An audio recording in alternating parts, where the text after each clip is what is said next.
Bigotry in America is stronger today than it has been in 20 years. Hello, my name is John Savoy, and today I'm going to talk about prejudice and bigotry in America from the perspective of a white man living in America. Being a white man living in America, a lot of people open up to you and talk to you, a lot of other white Americans, about African Americans and Hispanics, and they feel that you somehow have the same feelings that they do, and they tell you things that they would not tell an African American or an Hispanic. And some of the things that I've experienced and heard and seen in this country, I really feel that today bigotry in America is thriving in this country. If we ignore or suppress this bigotry, the history will repeat itself, and violence and riots and things of that nature will continue to happen as they have in the past. The first thing I want to talk about is my personal experiences. I have people that I know very well, that I thought I knew very well. And again, they feel like they can open up to you. My ex-in-laws would tell African American jokes in front of my children, and they thought it was funny. I don't know why they felt like everybody had the same feelings that they did, but I felt no humor in it at all, and I would not allow my children to be around them as long as they acted in that improper manner. Also, I've recently experienced neighbors and friends. We had an African American family move into our neighborhood, and when you think you know somebody, my neighbor, all of a sudden when an African American family moved in the country, it was a big to-do. Did you see who moved in next door? And I'm like, yeah, so? And the prejudice really came out in that person.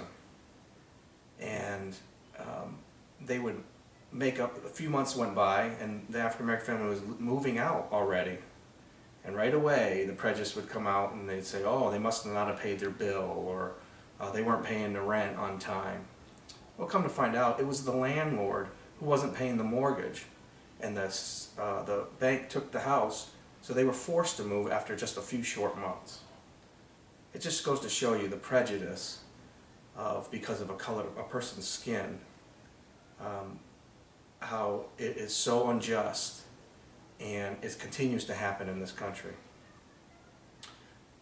Just last week, a boss of mine moved and had to rent his house. He rented his house, he moved to Mississippi. Well, he got a phone call from one of his ex-neighbors, and they had the gall to ask him, did you know that you rented your house to an African American family? And he was so appalled, he could not believe that this person took the time to call him all the way down to Mississippi just to ask that question. Those have just been some of my experiences in my life, and a lot of them are more recent in my life. The next thing I want to talk about is the media's role. When news is being reported up here in Michigan particularly, it seems like they always pick out the negativity in the minorities or African Americans, particularly in this area. Detroit is a high African American area, and they pick out the negativity every night and never ever report the good things that are going on in the community. And another difference that I see in the news, if an African American child down in Detroit is abducted, or if there's a shooting in Detroit, they quickly blurb it on the news. Whereas if you go to the suburbs and there's a white child that has been abducted, or a shooting in the suburbs, it's a long story that they talk about day after day after day until the crime is solved. And it seems like the other crimes that happen in the city are just quickly reported on, and they don't get the same just coverage. Ignoring these things and suppressing these issues will cause violence. History has shown and repeated itself time and time again. For instance, the Rodney King issue. O.J. Simpson after the trial was complete.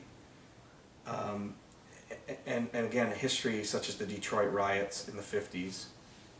If this continues to get suppressed, there's going to be some point where the violence will come out and people will have enough. They won't be able to stand it. Just hiding and suppressing some of these issues does not mean they're not there. I'd like to see in this country a little more open talking about this, and really facing bigotry and prejudice head on so we can stop it as Americans. Thank you very much.